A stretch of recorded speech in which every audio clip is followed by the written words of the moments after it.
Yang gobyerno ni Bongbong Marcos, papunta yan sa bangin.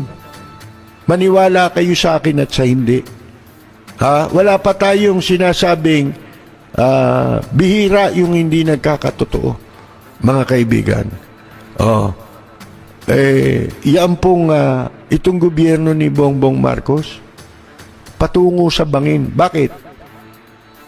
Napasok na sila ng sindikato. Hindi nyo alam kung sino nag-a-appoint sa gobyerno. Baka kala ninyo. Si Bongbong Marcos, naliligid na ng sindikato. Baka hindi nyo alam, sindikato ng smuggling, sindikato ng illegal gambling, sindikato ng droga, nakapaligid na po, nakaposisyon na sila, mga kaibigan, ng mga hired killer, yan na, nakapaligid.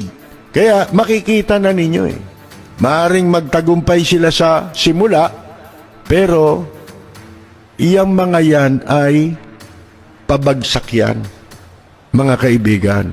Dahil nga po dyan, hindi nag-iingat alam nating hindi niya alam yan, di ba? Hindi niya alam yung nangyayari na yan. Mga kaibigan,